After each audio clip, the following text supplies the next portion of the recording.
Aleluia. Bom dia, milionários. Mais uma vez, só para dar aquela aquecida. Isso aqui foi só aquecida, vamos para valer.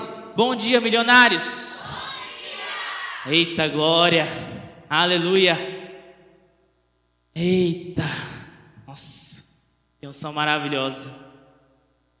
É tão bom começar a semana assim, nessa unção. Aleluia. Amados, o Senhor vem me dando essa ministração já tem um bom tempo. E, claro, foi algo, digamos assim, de pedacinho em pedacinho, foi montando ela. Mas, antes de entrar mesmo no tema, eu vou compartilhar com vocês uma situação do meu dia a dia profissional, do trabalho. Hoje eu trabalho como consultor de licitação. Para quem não sabe disso, para quem não sabe o que é isso, em resumo, é basicamente o governo ou algum órgão público, ele abre processos de compra, uma espécie de um leilão reverso. Enquanto o leilão é para o valor maior, o pregão, esse processo de compra é para o valor menor, para adquirir todo tipo de material, seja até mesmo serviços, contratar serviços, material de implemento agrícola, equipamento da área da saúde, entre outras coisas, N coisas, de empresas privadas, da iniciativa privada. Aí ganha quem, no caso, é contratado quem tiver o melhor custo-benefício. É basicamente assim que funciona a licitação.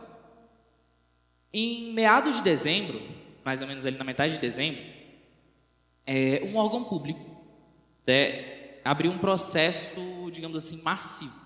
Não chegava a ser ele não era nível federal, mas era um processo enorme. Eram mais de 200 lotes de itens, era muita coisa. E tinha de tudo. Tinha desde material para a questão agrícola, como também negócio para pavimentação de estradas, como também contratação de serviços para uma área específica. Era bem variado, mas era muita coisa. E logicamente, entre outras coisas. A empresa para a qual eu presto o serviço, nesse processo, ela venceu 4 lotes. Tem 4 lotes de itens. Eu cuidei da documentação e acompanhei o fechamento do contrato, da ata.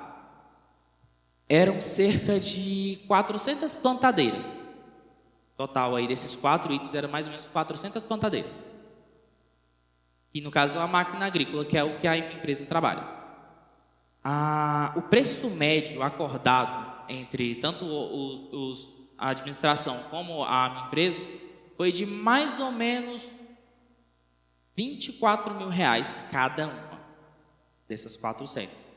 Então, se você fizer a somatória, a gente está falando de um contrato com um valor total de aproximadamente R$10 milhões. Eu sou relativamente novo nessa área. Tem menos de um ano que eu estou trabalhando nessa área. Então, quando eu vi o número final, eu confesso que eu fiquei perplexo. Eu fiquei, caramba, 10 milhões e uma canetada. É muita coisa. Mas aí eu fiquei, mas o que mais me chamou a atenção não foi nem tanto a questão do dinheiro. Foi quando a gente estava, quando foi conversar quando foi notificar, prestar contas para os donos da empresa, o dono da empresa. A reação dele. Sabe qual foi? Ele ficou feliz, lógico. Mas, digamos assim, ele não ficou mais feliz do que você ficaria recebendo R$50 de um irmão. Você ficaria muito feliz, lógico, claro. Está recebendo um presente. Mas não é, uau, um número escabroso. Não, foi completamente natural. Então, foi isso. Porque aí eu fiquei pensando, para eles, esses 10 milhões... não chegou a 20% do faturamento semestral da empresa. Não chegou a 20%. Eles olham para um contrato desse de 10 milhões com a mesma naturalidade que você quando você recebe uma nota de 100, uma nota de 50, uma nota de 20. Com a mesma naturalidade. O que para mim era um teto muito alto, para eles era uma quarta-feira à tarde. Normal, rotina. Tudo tranquilo. Mas, não bastando isso, a história continua. No mesmo processo, nesse mesmo processo, enquanto eu organizava a papelada, eu cheguei a ver alguns detalhes, porque os dados são públicos, ele vai trabalhando com vários itens ao mesmo tempo, várias empresas ao mesmo tempo. Então, qualquer pessoa pode acessar, pode ver e tudo mais. Uma empresa maior do que a minha, mas de outros setores, conseguiu arrematar desses mais de 200, 25 lotes desse mesmo processo, de itens variados, de várias coisas.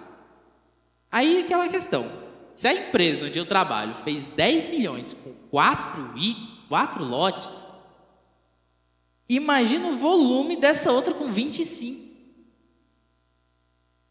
A gente está falando de contrato que provavelmente deve ter chegado aí a seus 50, 100, 200 milhões de reais. Assim. 2 tempos. Num faturamento em um único dia. Todo esse processo rolou em um único dia. Se isso parece muito para vocês, não sei se vocês tiveram essa notícia, é uma notícia um tanto quanto nichada, para ir voltado mais para a área de licitação, mas saiu uma reportagem recente sobre alguns problemas que tiveram numa licitação lá no metrô de São Paulo, para um projeto que está tendo lá no metrô de São Paulo, que alguns consórcios estavam participando. Mas o que é interessante disso é porque desse processo, dessa licitação, desse problema, o valor arrecadado, que era o valor menor que eles colocaram, foi de 5 bilhões de reais. 5,05 bilhões de reais, mais ou menos. E a notícia, ela tratava da questão toda como se fosse uma briga de troco de padaria. O pessoal realmente nem se importava, nem falou assim rapidamente do preço e ficou por isso. Foi falar das empresas. Pronto.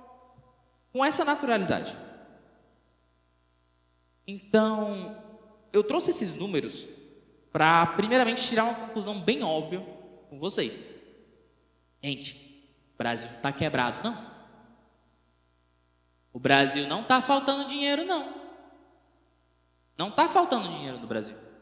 Por mais que o pessoal invente, fale, está tendo corte de gasto nisso, porque está faltando dinheiro para isso e para aquilo, não sei o quê. Tá não. Nem no órgão público e nem no setor privado. Porque o órgão público está comprando e o setor privado está vendendo. Então não está faltando para ninguém.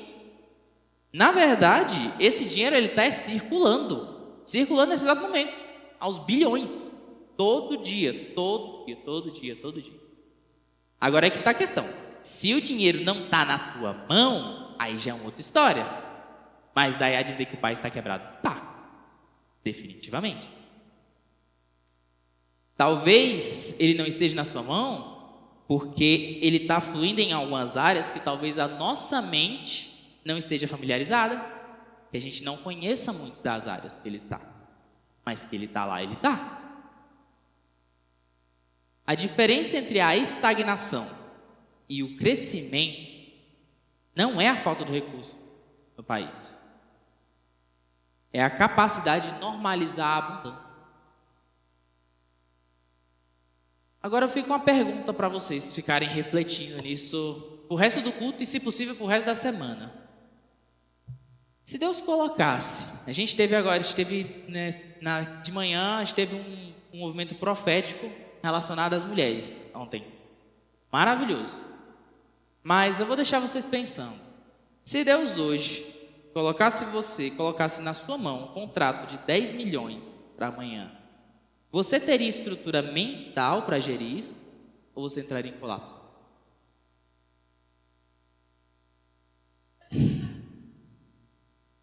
É sobre essa expansão de mentalidade que a gente vai falar hoje.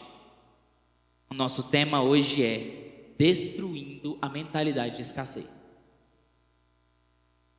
Sabe, amados, nós não devemos tratar o dinheiro como um bicho de 7 cabeças. Por maior que ele seja, por maior o valor, por menor o valor, como seja. Dinheiro é dinheiro. Dinheiro não é para ser um Deus. Dinheiro não é para ser um Senhor da sua vida. Se você dá tanta importância assim ao dinheiro, ele não só vai fugir de você, como ele vai te dominar. Você vai virar escravo dele, e aí, meu amigo, você vai viver para pagar boleto o resto da sua vida. E viver apanhando para poder pagar esse boleto, vai pagar raspando. Abre para mim em Provérbios 23:7. Eu vou usar vários versículos aqui hoje que a gente já usou ao longo desse fim de semana, mas vamos trabalhar de um outro ponto. Na área comunicação. Communications. Porque, como imagina em sua alma, assim ele é. Vou ficar só nessa parte. Porque, como imagina em sua alma, assim ele é. Amados, se a sua alma, eu vou colocar de forma um pouco mais direta. Se a sua alma é de pobre, se a sua alma pensa, age, faz e acontece como pobre, o dinheiro vai fugir de você. Agora, se a sua alma é próspera, o dinheiro se atrai. Mas ele não se atrai como Senhor, ele se atrai como ferramenta. Como algo que tem um propósito. Um meio para um propósito. O dinheiro, ele trabalha com confiança. Ele não fica na mão de quem trata ele com medo, com avareza ou com idolatria excessiva. Ele trabalha com gente que sabe usar ele. Vamos para 1 Reis 10:21. Falar um pouquinho sobre um dos homens mais ricos dessa terra. Já pisou nessa terra. Cadê? Todas as taças de que se servia o rei Salomão para beber eram de ouro, e também de ouro puro todas as da casa do bosque do Líbano. Não havia nelas prata, porque nos dias de Salomão não se dava a ela estimação nenhuma. Vai para o 27. 27? Deixa eu ver. 27. Fez o rei que em Jerusalém houvesse prata como pedras e cedros em abundância como os sicômoros que estão nas planícies. Ou seja, para Salomão, não é porque Salomão desprezava a prata, mas é porque o ouro já era tão comum que a prata era cascalho. A pessoa recebia um pagamento em prata, jogava no chão, ficava por isso. Porque o ouro já era muito comum, a prata, que já é mais desvalorizada do que o ouro, ficava muito para baixo, porque o ouro já era a moeda de troca normal deles. Então, para eles, a prata não servia, era centavos. Vamos colocar assim, trabalhando na questão econômica. Então, a aplicação disso enquanto você tratar 5 mil, 10 mil reais como o topo da montanha, você nunca vai viver no nível onde isso é o que era riqueza na maior parte das pessoas, para as pessoas, o que era riqueza para o povo comum, para outros países e tudo mais nessa época, para ele era o básico. Era um mínimo. Não valia praticamente nada para ele. Você precisa normalizar o sucesso. O sucesso tem que ser algo natural da sua vida.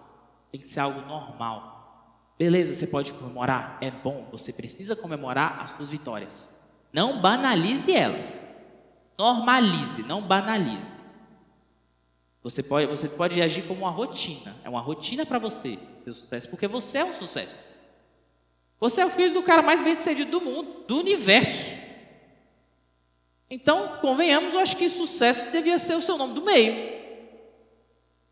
Lorena, sucesso. Neide, sucesso. Carlene, sucesso.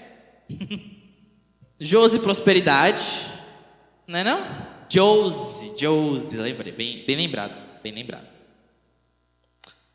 Agora vamos subir o nível um pouquinho? Vamos falar de alguém que está ainda mais perto da gente? Bora pro céu? Apocalipse 21:21.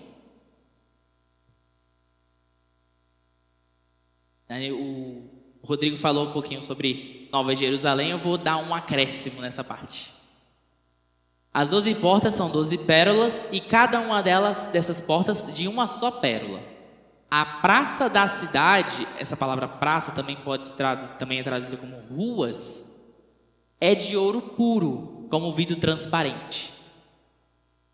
Gente, vocês têm noção que no céu o ouro é chão, é pavimento, é asfalto?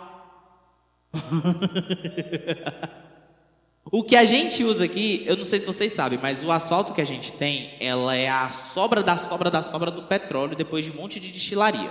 É a sobra, é a reca, é a rapa da panela, praticamente. Para o céu, é o ouro. O mesmo ouro que aqui embaixo o povo se mata e morre para ter um pouco. Gente, a gente guarda em banco central, no subsolo, alguns quilos de ouro que valem milhões, bilhões de dólares. Para Deus, os anjos andam em cima, para lá e para cá, pisa para lá e para cá. Não é nada. Para eles é irrisório. Melhor, não é irrisório. É, digamos assim, material básico de construção. É material básico para construção. É simples. Os querubins caminham sobre o que as pessoas idolatram. Os anjos pisam sobre o que nós muitas vezes temos medo de ter. É interessante isso. Pensar dessa forma. Vamos trabalhar nessa linha de raciocínio. Eu quero hoje vocês vão entender que mentalidade de escassez é doença da alma. É doença. Tem que ser curado. Não é para estar ali, não. Se vier pensamento, tu já joga fora, já chuta que é laço. Então, se você é filho desse rei, por que você age como se esse recurso fosse escasso? Se você é filho do dono do ouro e da prata, do dono de tudo que ele criou, que é só o universo inteiro, por que a gente age tanto afinco, tanta coisa, tanta importância a uma coisa que devia ser uma ferramenta, devia ser um servo? Sabe, amados, quando a escassez é uma mentira. Dizer que você não tem dinheiro é dizer que o asfalto do céu acabou. É dizer que as pérolas que estão nos portões da Nova Jerusalém foi tudo leiloada. Porque se o seu recurso vem de lá e você está dizendo que acabou, você está negando a riqueza de Deus. Quando eu falei dos 5 bilhões do metrô de São Paulo, ou então dos 10 bilhões das plantadeiras, alguns aqui realmente ficaram... Dava para perceber que a pessoa ficou ligeiramente atordoada, com tanto de zero que ela pensou. Mas para Deus, 5 bilhões é troco de pão, é o asfalto. Eu estou querendo colocar para vocês, é asfalto. É lugar que você pisa, é lugar que você passa por cima e você não olha, você não se importa. Deus, você precisa parar de olhar para o dinheiro como um fim e precisa olhar para ele como Deus olha, como um recurso, como uma ferramenta, como material de base. Ninguém adora o asfalto da rua. Você não vê alguém ali no meio da rua dando prece, fazendo coisa, fazendo aquele show, aquela encenação toda por conta de asfalto. Mas por que tem tanta gente que faz se humilha para trabalhar num lugar que ganha uma merreca? Pensando tudo por conta de dinheiro. Em serviço de... Ou melhor, e se colocando a serviço do dinheiro, não o dinheiro a serviço dele. Ele vende o próprio serviço a todo custo, chorado, ajoelhado, implorando para ter um pouquinho de dinheiro. Se você usa o asfalto para chegar onde você quer, Você usa o dinheiro para chegar onde você quer. Dinheiro é um meio, não é um fim. Não é uma conclusão. Use o dinheiro para cumprir o propósito dele, que é financiar você e o reino. Esse é o propósito do dinheiro. Financiamento do reino. Você incluso, logicamente. Não coloque o dinheiro no pedestal. Nunca coloque o dinheiro no pedestal, porque ele vai colocar você no chão. Eu vou lembrar também de vocês. Eu não falei de animal, falei de profissão, mas eu vou dar uma pincelada no animal, porque é interessante essa questão. Lá em Números 13, quando foi falado sobre os espias se viram como gafanhotos. Eles viram a terra fértil, mas eles se viram pequenos. Se sentiram pequenos. Se o seu pai tem ruas de ouro e você se vê como um gafanhoto miserável, como um pagador de boleto eterno, você está ofendendo a sua linhagem. Você está desrespeitando o que Jesus comprou na cruz. E foi você, diga-se de passagem. Mentalidade de escassez não é humildade. É ignorância sobre quem é o seu pai e sobre o que ele usa para pavimentar o chão da sua casa. Beleza. Já dei um choquinho no povo já. Vamos procurar resolver esse negócio. Como é que a gente vai resolver essa doença da alma? Primeiro vamos para a parte do macro. Vamos para a terapia de choques. Como é que vai ser a prática? Como é que vai ser a terapia de choque? Vai ser exposição. Aqui a gente entra na aplicação, digamos assim, mais dura. Vai ser um pouco mais... Como é que eu posso dizer? Mais quebradeira? Você vai desafiar a rotina.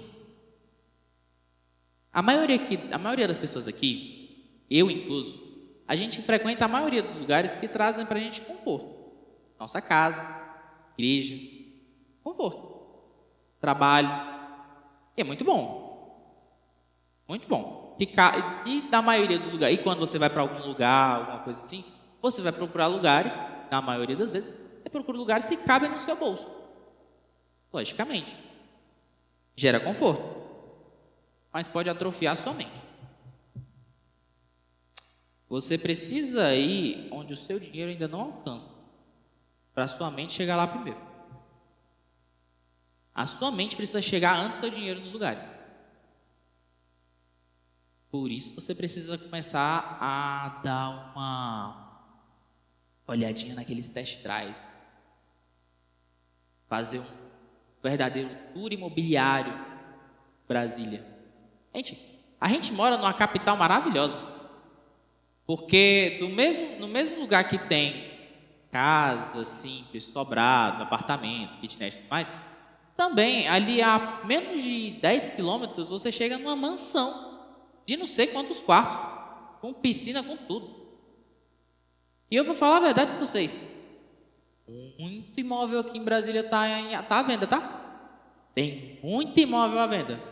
Você vai para o lado ali da Asa Sul, da Noroeste, Sudoeste, Lago Norte, Lago Sul. Rapaz, você vê muita placa de vende-se. Você não vai cobiçar o que é dos outros, logicamente. Então você não vai procurar coisa que é da propriedade alheia. Mas o que está vende-se, você pode ir lá olhar. Não tem dono. Eu quero fazer eu vou botar assim, um dever de casa. Dever de casa para vocês fazerem ao longo dessa semana. Ver o que vocês acham. Especialmente fim de semana, agora que já vai estar no carnaval, né? Fim de semana vai ser legal. Dá uma arrumada, acorda, dá uma arrumada. Pega um dia que você está livre, dá uma boa arrumada, bota uma calça social, uma roupa. Fica assim, responsa, bonito, charmoso, cara de rico, cara de crente. E vai numa concessionária de luxo nesse fim de semana. Preferência ali lá pelo aeroporto. Não sei se alguém que já foi lá pro lado para as concessionárias ali do aeroporto, mas ali não tem carrinho pequeno, não. Você não vai ver um Gol sendo vendido ali, não.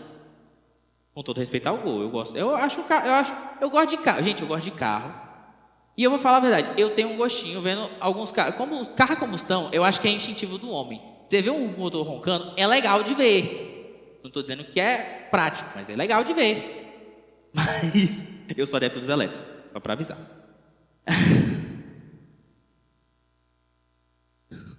Então, né? Você vai, vamos dizer assim, Lorena, chama o Fran para ir lá nas sessões de caminhonetes. Nas caminhonetes, na RAM, nas caminhonetonas lá, importadas. Dá uma olhadinha lá, pastor Cristóvão, lá nos carros esportivos. Nas Ferraris, McLarens, Lamborghinis. Dá uma olhadinha lá. E vamos fazer um teste. Primeiramente, o test drive, lógico. Você vai chegar, vai sentar, conversar com o vendedor e tudo mais. Faça as perguntas certas, pergunte sobre o carro, pergunte como é que ele roda, qual a potência dele. Dá uma pesquisadinha rápida, faz um deverzinho de casa assim rápido em casa. Depois chega lá e vai bater papo com o vendedor. Porque o vendedor, ele gosta de falar quando a pessoa também sabe um básico. Porque ele fala pelo cotovelo. Ele quer vender. O vendedor quer vender. Então, o vendedor quer vender e você está ali para expandir sua mente. Então, tá tudo certo. Você vai, entra no carro, senta lá, sente o couro novo, cheirinho de carro novo, daquele jeito. Rapaz, sente o ar-condicionado assim, tranquilo. Porque pensa num lugar que você não sente um pingo de calor em concessionária. Não tem. Não dá um defeito em ar-condicionado lá, não. É um sossego, tranquilo, maravilhoso. Especialmente em lugar de... O que vai ser o teste? Você vai sentar, você vai analisar, mas o que você vai procurar? Agora você vai pensar em você vai olhar para si mesmo. Você vai analisar. Analise o homem a si mesmo, nesse momento. Se você, por algum motivo, quando estava conversando com ele, ou então quando sentou no carro, alguma coisa do tipo, você sentiu vergonha, você se sentiu blocado, você ficou com plano frio, ou talvez você ficou pensando na cara do vendedor, pensando, mas ele deve saber que eu não posso pagar. Meu querido, você está doente, está de escassez. Sua alma está precisando renovar. Está precisando renovar. Agora, se você pensa que eu estou aqui apenas testando minha futura ferramenta de trabalho, significa que as coisas estão melhorando.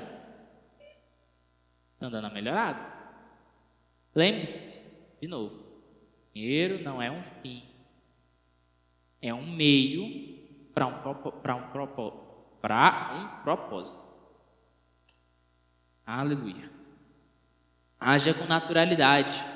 Pergunte sobre torque, sobre garantia, sobre como é que os câmbios... Claro, você não vai exatamente perguntar para o vendedor como é que o câmbio funciona, senão o vendedor vai saber que você nunca entrou num carro desse.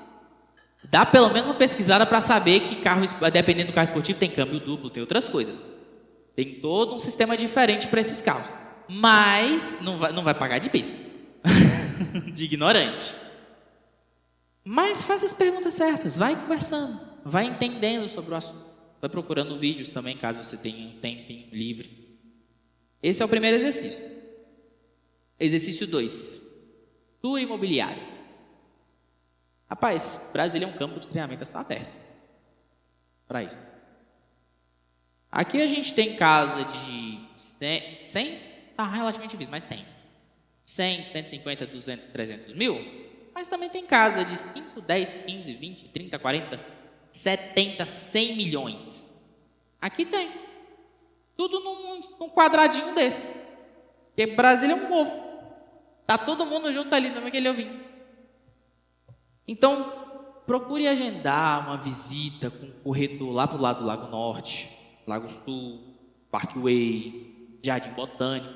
Tem uma reserva lá, Reserva Jardim Botânico, eu tô doido para ir lá ver. Cara, que lugar lindo que estão construindo lá. Tá muito bonito lá. Os apartamentos de 800 metros quadrados, pensa aí. Rapaz, negócio bonito. E tá aí tudo mobiliado, tudo lindo, maravilhoso. É incrível. 4 quartos num apartamento de 800 metros quadrados. Melhor coisa que tem. O seco. Dá para viver muito bem, criar muito bem os filhos. Que criação de filho também é propósito, não é não? Família é propósito. Casamento, família é propósito. Faz parte do seu propósito. Como filho de Deus, como cristão e como ser humano também. A lógica aqui é que você não olhe para o chão quando você estiver conversando, quando você estiver olhando. Olha para o acabamento. Olha para o mármore. Olha para os blocos. Olha para aquela pedra, aquela cozinha em pedra, um balcãozão bonito, um quartzo. Olhando lá, aquela coisa toda, a bancada. Pergunte o valor do condomínio. Pergunte como é que funciona a questão do pagamento. Pergunta tudo. Vai descobrindo. Cara, eu fui... De verdade, agendei uma visita no final do ano passado lá na Noroeste, não lembro, num apartamento lá. Cara, que apartamento lindo. Nossa, duplex. Pensa num negócio bonito, 200 e poucos metros quadrados, duplex, bonitão, 3 portas para você poder entrar dentro de casa. A comida, você vai pedir comida? A comida vem no teu andar. Chega no teu andar, na porta da tua casa. Você nem chega a descer. Tem elevador para comida. Para comida. Gente, quando você normaliza a visão da riqueza, o medo e o bloqueio de possuí-la desaparecem. Vai embora. Porque virou normal. Não está banal, mas virou normal. É rotina. É mais um dia.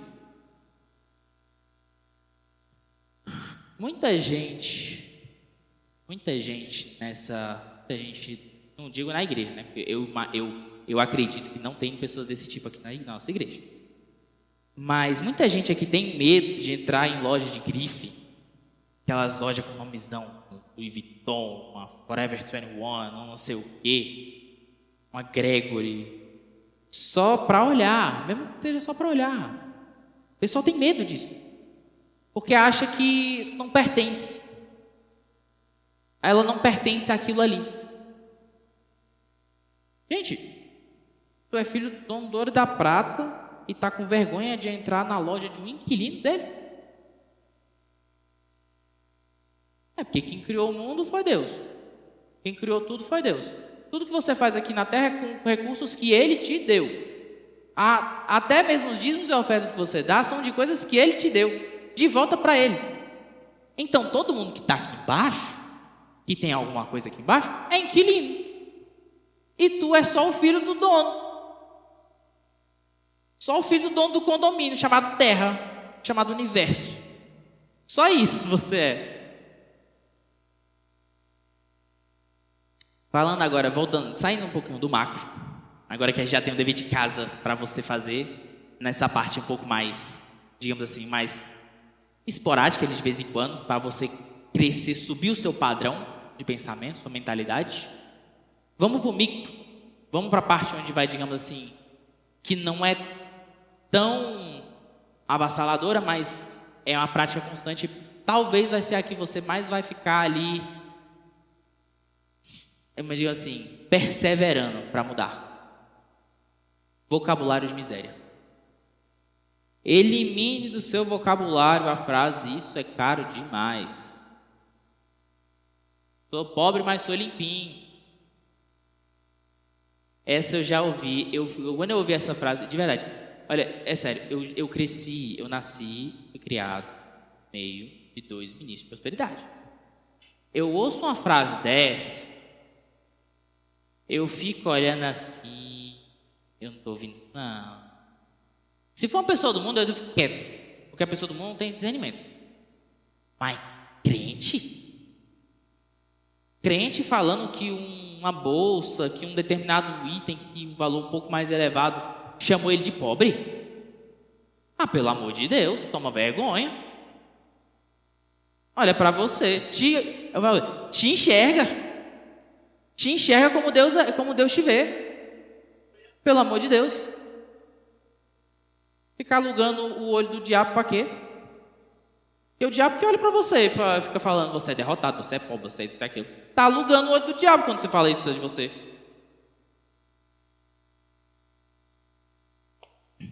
Dinheiro não traz felicidade. Nossa, essa frase.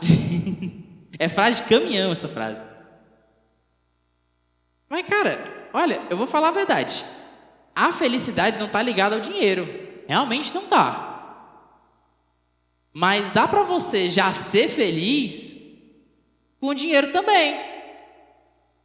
Você é alegre, você tem o fruto do Espírito, então você é alegre, independente de ter dinheiro ou não. Mas convenhamos que é melhor você ser alegre fazendo um mochilão na Europa, pegando um cruzeiro transatlântico, cruzando o Caribe, do que separando, como é que eu posso dizer? Gema da Clara para saber o que vai comer. Para comer, separar entre almoço e janta. Sim, já vi isso. É tenebroso. É tenebroso para dizer o mínimo. Um bife doido. Gente, dinheiro paga a conta do hospital. Paga a missão. Dinheiro paga o conforto da família também. Pais, homens, reis.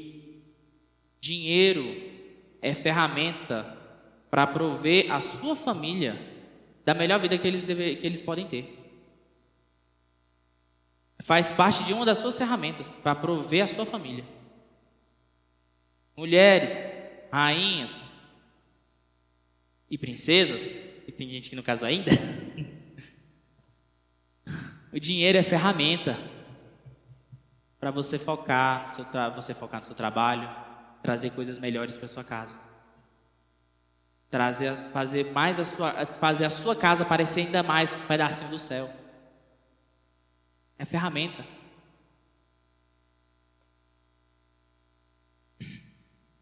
Não fale essas coisas. Substitua essas frases com: como posso pagar isso? Como é que eu posso adquirir dinheiro, riqueza, adquirir renda, adquirir patrimônio para conseguir obter isso para o meu propósito? Esse tipo de pergunta, esse tipo de frase não é à toa. Ela está colocando uma coisa no seu cérebro, uma coisinha chamada procurar por solução. E aí o restante das coisas você vai resolvendo. Você não fala para mim, você fala procurando a solução. E o problema você já sabe. O desafio está ali. Não precisa falar dele, só vai aumentar ele. Quanto mais você fala dele, mais você aumenta. Mais você piora a situação. A afirmação fecha a afirmação, a pergunta do como ou onde, o que eu posso fazer para poder fazer isso, ela vai fechar a sua mente para o problema. Aí a gente tem também outra parte. Eu achei interessante esse nome, eu pensei, gostei disso. Café da riqueza. Você não pode comprar a casa no Lago Sul agora, ou então não está com muito tempo para poder pensar, porque geralmente visita imobiliária realmente leva um tempo. Você vai levar meia hora, 1 hora, até mais, dependendo do tamanho da casa. Então você vai passar um bom tempo. Vamos trabalhar um pouco, vamos diminuir, vamos pegar a mesma escala, só diminuir um pouco. Você pode pagar um café lá perto. Pode procurar uma padaria lá, uma cafeteria. Não, porque também eu descobri uma tal de padoca lá na Noroeste, maravilhosa. Pensa num lugar bom comer. Não, é só o nome. É só o nome, é um verdadeiro restaurante. É um restaurante responsa. Lindo, maravilhoso. Todo tipo de... Como é que é o nome daqueles negocinhos colorido que eles têm? Macarrão. Cara, todas as cores possíveis diferentes de macarrão. Eu fiquei olhando aquilo ali e falei, cara, o que isso aqui quis fazer com isso aqui? Eu fiquei pensando, tipo assim, detalhadamente, eu fiquei pensando mais porque eu não senti gosto de nada aquele negócio. Mas tem gente que gosta, né? Então, tá bom. Mas voltando, você pode ir a um restaurante nobre, um restaurante mais responsa. Pode ir a um hotel de luxo, 3, 4, 5, 6, 7 estrelas. Vai lá, peça uma água, pede um café, só para você ficar lá. Pode custar R$20? Pode. Mas você não está pagando pela água, está pagando pelo acesso. É pelo acesso que você está lá, você lá sentado por 20, 30, 40 minutos. Vai tomando sua água, vai tomando seu café e vai observando as pessoas. Vai observando como é que elas pensam, vai observando a forma como elas agem, a forma como elas conversam, a forma como elas andam. Pessoas que frequentam lugares assim. Você não precisa iniciar uma conversa com a pessoa. Se você for uma pessoa extrovertida e quiser realmente conversar, você procura uma pessoa que está mais assim à parte e pergunta educadamente, vai conversando com a pessoa. Mas, se não, só fica observando. Você já aprende muita coisa só observando. Gente rica não fica gritando, não. Tá lá berrando. Ô, fulano! Não sei o quê. Tô precisando de tal coisa. Gritando para Deus e o mundo ouvir. Não. Ela fala normal. Ela vai até a pessoa e fala normal. Gente, ela não corre. A pessoa que tem uma pessoa rica, ela não corre. Ela tem um tempo dela. Porque quem dita o tempo dela é ela, não é o dinheiro dela. Ela que dita o tempo. Então, riqueza, dá para você ter aqui. Riqueza tem uma cadência. Tem um ritmo. É um passo a passo. Tá. Saindo um pouquinho dessa parte, eu quero que vocês, para concluir, absorva o ambiente de riqueza, esse tipo de ambiente. Respire aquele ar, respire fundo naquele lugar. Bem, vai mesmo fundo. Negócio. Mostra para o seu cérebro que aquele ali é o seu lugar. Isso aqui é o meu lugar. Eu não sou um estranho aqui. Eu pertenço a isso, à realeza. Eu vou fazer porque o pessoal me colocou como grande mestre, eu sou um grande mestre. Então, para caso alguém ainda não tenha entendido, além do desenho, vamos colorir também. Lorena, vem cá rapidão. Vem cá. Vamos colorir um pouquinho. Vou fazer o experimento. Adriana, se puder vir. Sobe aqui, pode subir aqui. Por conta da câmera. Cadê? Vou pegar esse aqui. Quero fazer uma coisa. Você fica aí, pode ficar aí.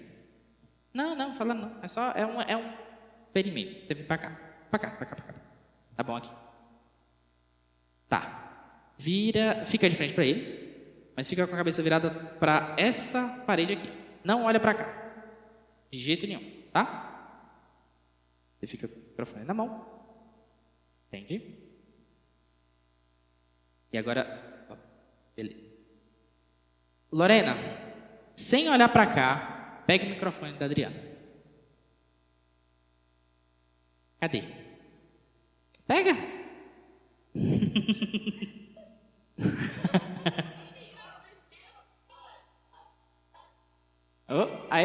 Aí. Tá bom. Agora, levanta de novo, mesma coisa. Agora, olha pra cá e pega. Qual foi mais fácil? Ter que depender dos outros? Da oração dos outros? Da intercessão dos outros? Ou simplesmente ir olhar para o que você quer? O braço aqui... Tá bom, querida. Muito obrigado. Obrigado. Agradeço. Você não anda pelo que vê. Mas para você obter, para você crer no que você quer, você primeiro precisa ver o que você quer. Se você não sabe o que você quer, como é que você vai crer? Não tem como você crer para um banheiro feito em pedra bonito se você nunca viu um. Não tem lógica. Não sabe como, não sabe o que pede. Não sabe o que pede. Não sabe o que está orando, não sabe o que está intercedendo. Aí depois, o pedido vem todo torto e a pessoa fica culpando Deus. Ou quem fez. Se você nunca viu um, como é que você pode pedir e esperar que venha do jeito que você quer? Você tem que ir lá, ver o que você quer. Você tem que ir lá, olhar, analisar, sentir, pegar, para você ver, é isso aqui que eu quero. Eu cheguei a comentar com Carlene, cheguei a comentar essa questão de ser específico. Na questão que eu fiz mesmo um anteprojeto de arquitetura e engenharia para a minha casa. Bonitinho. 9 páginas de imóvel. Bem específico.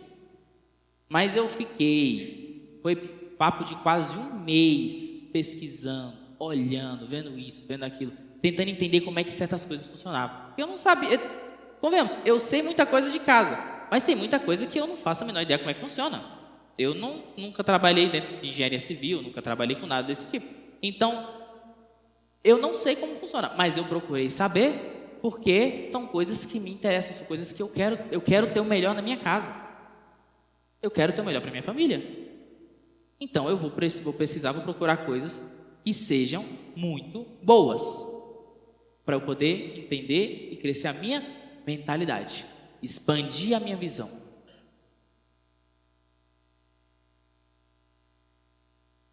Exatamente. Como você pode chamar algo se você não sabe o nome? Se você não sabe como é que aquilo ali se chama. O Abraão, quando está lá, Gênesis, quando Deus está falando com Abraão sobre as promessas, Deus fala para Abraão: até onde você vê, eu vou te dar. Então, até onde ele... Se ele vê pouco, vai ter pouco. Se ele vai até a linha do horizonte, então até a linha do horizonte ele tem. Da mesma maneira funcionam essas promessas para nós. O que nós vemos é o que a gente pode, o que a gente vê é o que a gente pode chamar. Se você não vê, você não tem. Fechando aqui, que o tempo já está se esgotando. Eu não sei se você... Eu vou dar uma contextualização bem rápida sobre questão de algoritmo de rede social. Tudo que você faz, fala, anda para lá e para cá com o seu celular ou com qualquer coisa que você pesquisa ao longo na internet, tudo vira um histórico para o seu computador. Um histórico do seu computador, seu celular, tudo mais. Tudo que você faz. GPS sabe onde você andou, sabe tudo. Mas ele não vai fazer uma coisa mirabolante a respeito do negócio que o pessoal fica inventando. Não. Ele pega essa informação, vamos dizer assim, eu estou querendo um tênis. Eu vou querer um tênis, eu vou lá no shopping para comprar um tênis. Vou lá procurar um tênis para comprar. Eu estou carregando meu celular no bolso, meu celular está com o GPS ligado. Ele vai ver que eu estou indo numa loja de tênis, tira uma foto de um tênis, tira alguma coisa, manda para alguém, para isso, para aquilo, para perguntar. E ele vai ver aquilo ali, vai pegar essa informação. Olha, ele está vendo negócio de tênis. Então ele pega essa informação, vende para empresas de redes sociais, algoritmos e tudo mais, para essas empresas trazer anúncio personalizado para você, de venda de calçado, no caso do tênis, que é o que eu quero. É basicamente assim que funciona. Por isso que marketing dá muito dinheiro, porque é justamente baseado nessa troca de informações. É assim que o algoritmo de rede social funciona. Então, tendo isso em conta, em nome de Jesus, por tudo que é mais sagrado para você, para mim, para todo mundo, para de seguir perfil de fofoca e de coisinha aleatória, inútil, trivial, fútil, improdutiva. Para de seguir perfil desse tipo. Quanto mais você vê, mais vai aparecer e você vai ficar naquilo para o resto da sua vida, se for preciso, porque é assim que vai funcionar. O algoritmo é o mesmo em todas as plataformas. Quanto mais você vê, especialmente se você vê até o final, tempo de vista e tudo mais, mais ele vai mostrar. Mais ele vai mostrar. Não tanto dos mesmos criadores de conteúdo, como de outros também. Então, se você vai lá ficar procurando sobre fulano, sobre ciclano, sobre programa de TV, mas ele só vai te mandar isso. E o que isso vai acontecer? Você só vai perder tempo. Vai perder tempo, vai perder neurônio, vai perder vista. Porque, né? É isso que você vai perder. Vá atrás de perfis de arquitetura. Vá atrás de perfis de marcas de de coisas relacionadas à potência de carro, a ver isso, a ver aquilo. Questão, estou querendo entrar, vou receber uma direção divina, vou ver a respeito de questão de viagem. Vá procurar coisa relacionada à viagem em nome de Deus. Mochilão. Quero fazer um mochilão, quero fazer isso, quero fazer aquilo. Procure perfis, vai seguindo as coisas. Vai seguir canal sobre aviação executiva, sobre questão de jatinhos e coisas do tipo. Vai seguir canal de imobiliária. Vai vendo coisas de casas, os projetos que estão sendo feitos. Esses dias eu recebi negócio de um projeto imobiliário lá pro lado de Santa Catarina, lindo. Um bairro parque que eles estão fazendo lá. Coisa mais linda. Por quê? Porque é o que eu estou procurando. Eu estou procurando ver imóveis, eu quero ver coisa grande, eu quero ver coisa de alto padrão. Porque eu sou alto padrão. Eu trabalho com um negócio, eu quero trabalhar com coisa relacionada a coisa de agricultura, agronegócio. Mas procura perfil de agronegócio, procura perfil de coisa que dá dinheiro, perfil de investimento, perfis relacionados à questão de aumentar seu patrimônio, sobre leilão, sobre isso, sobre aquilo, formas de você conseguir adquirir patrimônio para um fim. Dinheiro, vou te falar de novo, dinheiro não é uma conclusão. Dinheiro é uma vírgula para você pegar alguma coisa. É só um detalhe. Preencha o feed das suas redes sociais com coisas que custam bilhões. Acostume seu olho com o caro até que ele se torne normal. Até que se torne normal, usual. Foi essa palavra que Deus trouxe para mim essa manhã. A gente já falou muito sobre fé, a gente falou bastante sobre a prosperidade de excelência, falou sobre a prosperidade em relação à questão de você saber o que você quer, ser específico no que você quer, e agora a gente aprendeu também a aumentar a vasilha. Eu gostei de uma analogia interessante que eu estava fazendo quando meu pai estava falando sobre a mulher da botija de azeite, que é, de fato, ali ela está falando sobre, ela trabalhou sob uma direção divina, em obediência, trabalhou com o que ela tinha e obteve o que ela precisava. Da mesma maneira, no momento, a bênção de Deus ali, a bênção de Deus ali, ela encerrou, ela se conteve no momento que acabou a quantidade de vasilha. Aumenta o número de vasilha. Vai estudando sobre outras coisas, sobre outras fontes de renda. Cada fonte de renda é só uma vasilha.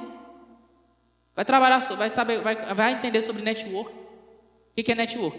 Pegar emprestar as vasilhas com os outros irmãos. É isso. Vai trabalhando. A bênção do Senhor não para. Enquanto tiver vasilha para encher, ela não para. É só aumentar.